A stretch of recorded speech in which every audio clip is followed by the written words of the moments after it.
Afinal de contas, o que é ser uma igreja relevante? Uma igreja relevante, quando nós ouvimos falar de relevância, a gente automaticamente pensa em notoriedade, ou seja, em se destacar das demais, em ter uma grande importância, né, significativa.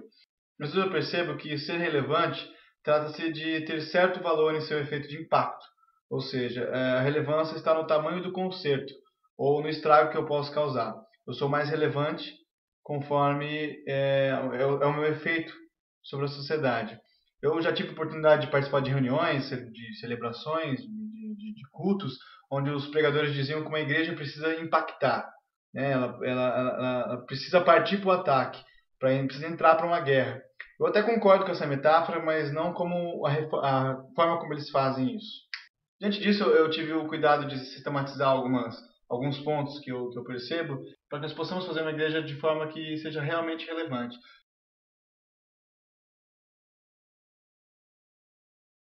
Uma igreja tem que ter um propósito e não uma proposta. De vez em quando nós vemos uma igreja por aí, muitas igrejas por aí que têm uma proposta de vida, ou seja, elas propõem que você atinja alguma meta para que você então possa desfrutar da graça de Deus. Então você precisa ter um estilo de vida e não um propósito de vida. E aí isso também é muito complicado, né? Por exemplo, discute-se muito se tem batismo por cima ou se o batismo é por baixo, por onde é isso. São métodos, são formas de fazer, são uma proposta de enxergar a fé.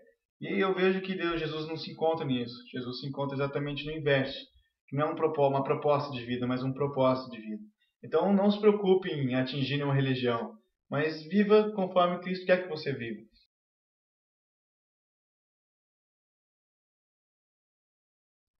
Existem vários tipos de evangelho que as pessoas se preocupam mais em ser diferentes do que em fazer a diferença, né? A gente tem igreja para homossexual, a gente tem igreja para, sei lá, para pessoas específicas.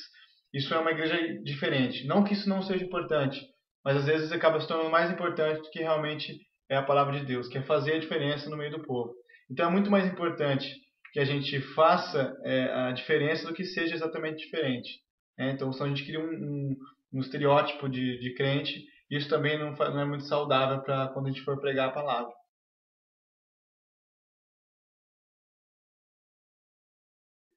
A minha palavra precisa estar mais comprometida com a palavra do Senhor, né, de encontrar verdades bíblicas, do que realmente assumir um discurso triunfalista e achar que isso tudo é maravilhoso, que, né, é bárbaro o evangelho. Não que ele não seja. O evangelho realmente é muito bárbaro. Mas deixar com que isso esconda uma verdade bíblica, né? Ou eu pegava essa verdade bíblica e distorcer conforme a minha vontade. Eu já vi gente pregando: o Senhor é meu pastor e nada me faltará, por exemplo. Isso na mão de uma pessoa que realmente acredita em Deus é uma arma poderosa, né? Eu posso muito bem dizer: olha, Deus me sustenta.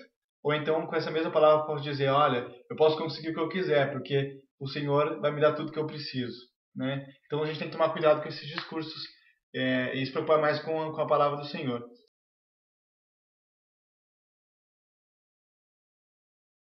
Uma igreja que não precisa necessariamente viver o que os seus pais viveram, né? O pastor Ed Renekiewicz, ele em uma de suas pregações, ele conta que certa vez quando ele começou a pregar, uma pessoa chegou para ele, ele tirou o terno durante a pregação, ele é aquele batista fundamental, né?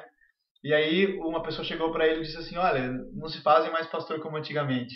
Aí ele diz na pregação que ele realmente percebeu que ele deveria ter respondido assim: ah, realmente não se fazem mais pastores antigamente, porque as igrejas também não são mais como as antigamente.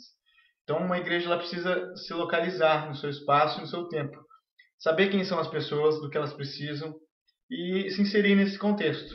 Essa é uma verdade que muitas vezes as igrejas esquecem, né? Principalmente essas igrejas mais fundamentais, elas acabam se esquecendo de que existe uma nova sociedade, novas pessoas precisando de novos problemas, né? Pessoas que têm novos problemas precisando de novas soluções. E aí o evangelho tem esse sentido de se contextualizar. Não estou dizendo para você esquecer os valores cristãos, isso também é muito perigoso, mas eu estou dizendo para que nós entendamos quais são os problemas desse século, para que então a igreja possa ser inserida na resolução desses problemas.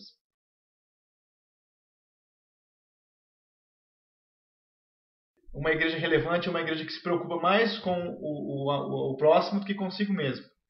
E isso é até uma verdade cristã, né? Jesus Cristo muitas vezes demonstrou, aliás, várias vezes, né? Demonstrou que ele estava mais preocupado em atender o outro que realmente a se satisfazer, né? E ele mesmo na figura de filho do homem, de possuidor de todas as coisas, ele se esvaziou e entregou aos próximos, né? E aí nós devemos nos comprometer, dizendo, olha, é melhor que eu ajude o próximo do que ajude a mim mesmo, porque quem ajuda o próximo está ajudando a Deus. Parece um discurso meio espírita, ou um discurso meio, meio maluco, se entregar pelo outro, mas realmente eu entendo isso como uma verdade bíblica. Eu queria que vocês entendessem também nesse sentido, que Cristo ele se doa, acima de tudo, ele se doa. A própria morte dele é uma doação voluntária. E a minha oração é que todas essas coisas se façam realidade na minha vida, né? Porque essa palavra, além de passar para vocês, passou também pelo meu coração. Então eu quero pedir que Jesus Cristo faça essa verdade em nossas vidas e que assim nós possamos mudar realmente e transparecer a Cristo para que as outras pessoas entendam que uma igreja relevante é uma igreja que muda a sociedade, é uma igreja que se faz ouvir, que se faz voz dentro de uma sociedade. Eu entendo que essa é a função de Cristo. Quando Cristo fala cuidar das viúvas e dos órfãos, eu entendo que ele está dizendo que nós devemos cuidar ao próximo. E essa é a verdade de Cristo. Procure na sua comunidade ou então você mesmo ajudar essas pessoas, porque realmente com esses 5 tópicos eu acho que Cristo vai se fazer através de nós.